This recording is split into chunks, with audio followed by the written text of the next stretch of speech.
Robert Pickton, a pig farmer living on the outskirts of Vancouver. To his neighbors, he seemed strange, but harmless. To the police, he was barely a name. Yet behind the fences of his filthy farm, nearly 50 women vanished into the night, never to be seen again. This is not just a story of a killer. It's the story of systemic failure, broken families, and a horrifying secret buried in the mud. Stay with us as we uncover one of the darkest chapters in Canadian history. And before we begin, don't forget to hit the like button, subscribe, and turn on the notification bell, because you won't want to miss the true crime cases we bring you next. In the late 1990s, the streets of Vancouver's downtown east side carried an uneasy silence. This was a place where life was already difficult. Poverty, addiction, and homelessness shadowed many who lived there. For the women who worked the streets, it was a constant fight to survive, and for some, vanishing without a trace could almost go unnoticed. At first, the disappearances were slow, scattered across the years, each one dismissed as another person who had simply moved on, gone underground, or chosen a different path. But those who knew the missing women understood that something wasn't right. They left behind children, belongings, and routines, and their absence was a wound that would not heal. Families searched, calling shelters, hospitals, and friends, only to find silence at every turn. The more they asked questions, the clearer it became that no one had answers. Some families reported their loved ones missing, but often they were told the women would turn up eventually. The police seemed reluctant to connect the dots, and each missing persons case was treated as separate, isolated, and unconnected. This left a growing number of families not only grieving but fighting against disbelief, trying to prove that the disappearances were not accidents or voluntary decisions. As the months passed, whispers began to ripple through the community. Names of missing women were spoken quietly on the streets, pinned to community boards, and shared in support groups. A pattern was forming, one that could no longer be ignored. Women were vanishing, not in dozens all at once, but one after another, as if someone was plucking them from the margins of society where they were least likely to be missed. For the families and activists who cared, the truth was becoming unbearable. Someone was hunting women in Vancouver. By the late 1990s, the number of missing women had grown so large that it became impossible for even the most skeptical observer to ignore. Posters covered lampposts and shelter walls, showing faces with eyes that would never return a gaze. Vigil after vigil was held by desperate loved ones, candles flickering against the darkness as they begged for help. The streets felt different now, carrying a heavy tension, and women began warning one another not to go out alone. The fear was real, even if few knew where it came from. What made it all more chilling was the silence surrounding the disappearances. There were no cries for help heard, no bodies turning up in alleys or rivers. It was as if the women had simply been erased, swallowed by some invisible force that left nothing behind. It was this absence of evidence, this void, that made the case all the more terrifying. Someone was out there, and they were careful, calculated, and merciless. What no one realized then was that just outside the city limits, beyond the noise of the streets, an isolated farm held the answers to the mystery. Behind its fences and mud-soaked fields, the missing women's stories had already ended, their lives consumed by a nightmare no one could yet imagine. Just a short drive from the crowded streets of Vancouver's downtown east side stood a property that looked ordinary to anyone passing by. It was a farm with rusted gates, scattered barns, and muddy fields filled with squealing pigs. On the surface, it was nothing more than a struggling agricultural site, a place where livestock was raised and machinery sat in disrepair. But those who lived nearby knew the farm carried an unsettling air. The smell drifting from the pens was stronger than usual, foul and clinging, and strange activity was sometimes noticed late at night. The man who owned the farm, Robert Pickton, kept mostly to himself, but when people did see him, he was often disheveled, greasy, and hard to read. Few gave him more than a passing glance, and fewer still could have guessed what the property truly concealed. The farm was large, with sprawling grounds that seemed almost endless in their isolation. Old trailers sat in the dirt, sometimes occupied by visitors, sometimes empty and silent. A clutter of broken equipment, piles of scrap metal, and discarded objects littered the land, giving the impression of chaos. To the outside world, it was the sort of place people ignored, a forgotten corner of the city's outskirts. Yet, to the women who went missing, it would become their final destination. For years, rumors swirled among those who encountered Pickton. Some spoke of wild parties on the farm, fueled by drugs and alcohol, where strangers and vulnerable women were invited in. Others noticed how the farm seemed to attract people who lived on the fringes of society, those least likely to be noticed if they disappeared. What gave the farm its most sinister edge, however, was not the gatherings or the mess, but the way it seemed to swallow secrets whole. Visitors often described the place as unsettling. The pigs, restless and enormous, roamed the pens with a constant noise that masked other sounds. The barns were cluttered with tools, ropes, and dark corners where no one looked too closely. Even the soil seemed heavy, damp, and disturbed in ways that suggested it hid more than just farm waste. Pickton himself was known to be odd, sometimes friendly, sometimes aggressive, with a way of making people uncomfortable without ever raising suspicion of something darker.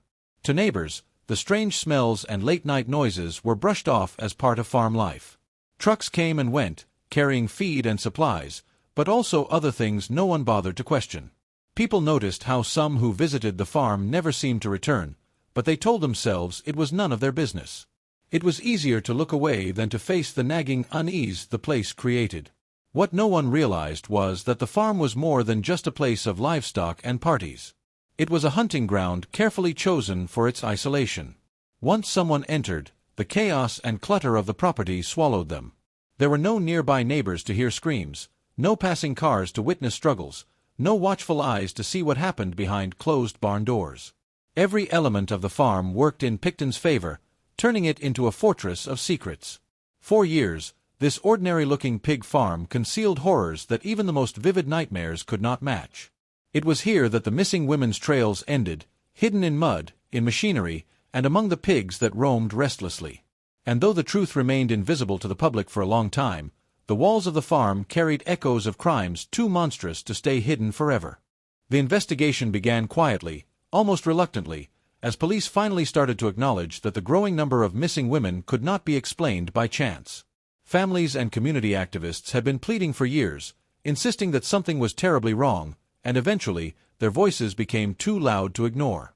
Detectives started piecing together reports, looking for patterns, and what they found pointed toward a chilling possibility. The disappearances were connected. Still, the case was complicated by the lack of evidence. There were no bodies, no clear crime scenes, and no witnesses who could explain what was happening. It was as though the women had been erased without leaving a single trace. As pressure mounted, attention shifted to the outskirts of the city, toward the pig farm owned by Robert Pickton. Rumors about the property had circulated for years, but they were vague, clouded by the farm's reputation as a dirty, chaotic place where parties sometimes spiraled out of control. Police had visited before for unrelated matters, but nothing substantial had ever come of it. This time, however, the investigation was different. A warrant was obtained, and what the officers found when they stepped onto the property would forever change Canadian criminal history. The search began in the obvious places: the barns, the trailers, and the open fields. What looked like piles of scrap and junk took on a different meaning as investigators began to sift carefully through the clutter. They weren't just looking for stolen property or drugs, they were looking for human remains. Within days, the first discovery was made. Small fragments of bone were unearthed, pieces so tiny and degraded that it took forensic specialists to confirm they were human. This was just the beginning.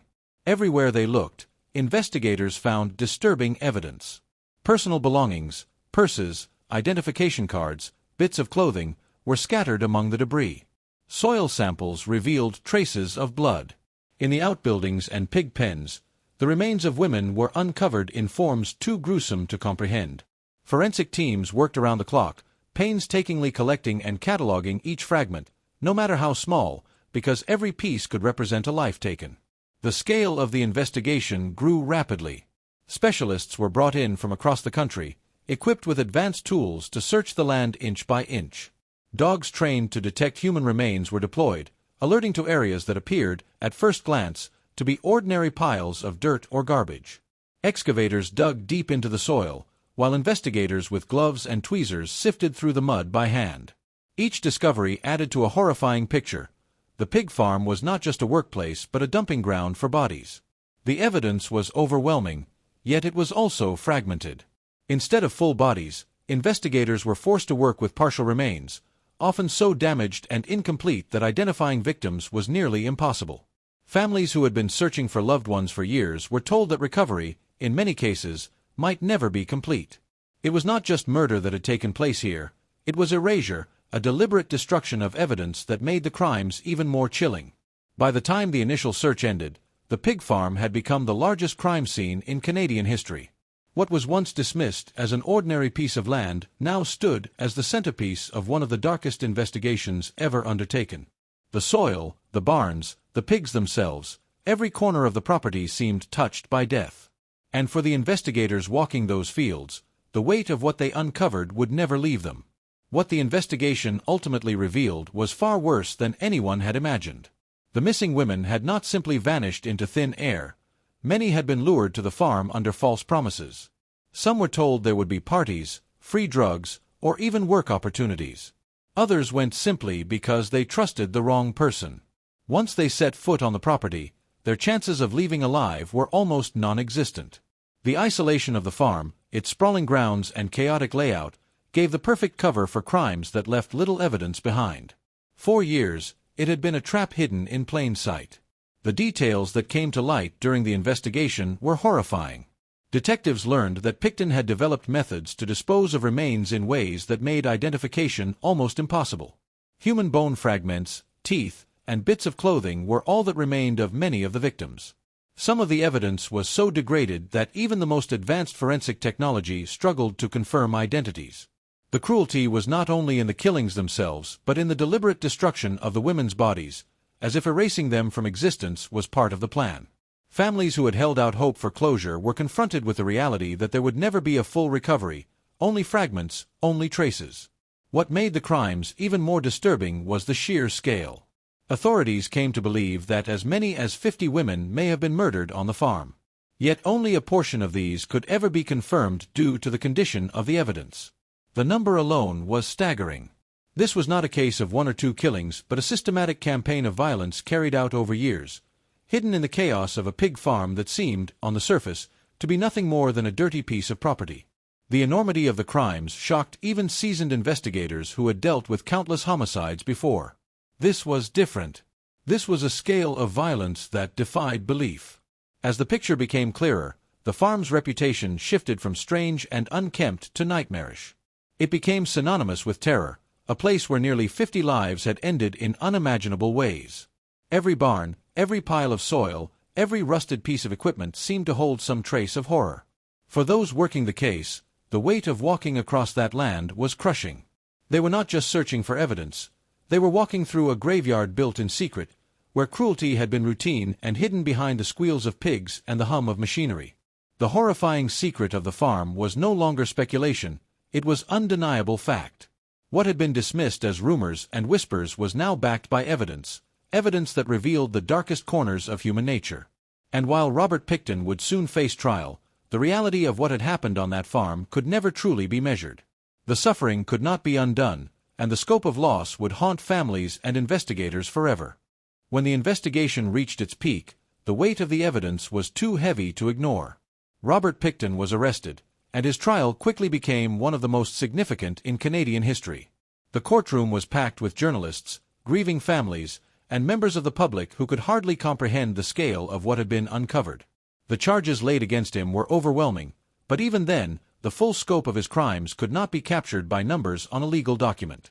He was initially charged with over 24 murders, though investigators believed the true number was much higher. Some estimates suggested nearly 50 lives had been taken, and yet only a fraction of those cases could be proven in court because of the condition of the evidence. The proceedings dragged on for years, with each day revealing new and harrowing details. Forensic specialists testified about the tiny fragments of remains they had collected from the farm, some no larger than a fingertip, and how each one told a story of a life violently cut short. Families of the victims sat through the painful process, often forced to hear gruesome accounts of what might have happened to their loved ones. The courtroom was heavy with grief, not just for the lives lost but also for the realization that these disappearances had been ignored for so long. Many families felt the justice system had failed them long before the trial even began, allowing the killings to continue unchecked. Despite the staggering evidence, the trial ended with Pickton being convicted of only a portion of the murders he was suspected of committing. He was found guilty of 6 counts of second-degree murder, enough to ensure he would spend the rest of his life in prison, but far fewer than the number of women investigators believed had died on the farm. For the families of the missing, the outcome was bittersweet. There was relief in seeing a conviction, in knowing the man responsible would never be free again, but there was also a deep frustration. Too many names remained unproven in court, too many lives unacknowledged in the official record. Closure remained elusive. The case forced Canada to confront difficult questions about its treatment of vulnerable populations. The women who had gone missing came largely from marginalized backgrounds. Many struggled with addiction, poverty, or homelessness. Their disappearances had not been taken seriously at first, brushed aside as though their lives were less valuable. The Pickton case became a symbol of systemic failure, exposing how society's most vulnerable had been abandoned until it was too late. Calls for reform grew louder, and the tragedy became a rallying point for change in how missing persons cases were handled. Today, the name Robert Pickton remains synonymous with horror. The pig farm where the crimes occurred has long since been demolished, the land cleared in an attempt to erase the physical reminder of what happened there. But for the families of the women, and for a nation that watched the case unfold, the memory lingers. The missing posters, the vigils, the years of unanswered questions, they all serve as reminders of the human cost behind the headlines. The legacy of the case is not only the conviction of one man, but also the lesson that neglect and indifference can create the perfect environment for evil to thrive. The story of the pig farm is a scar on Canadian history, one that continues to demand remembrance and justice for the women who never came home.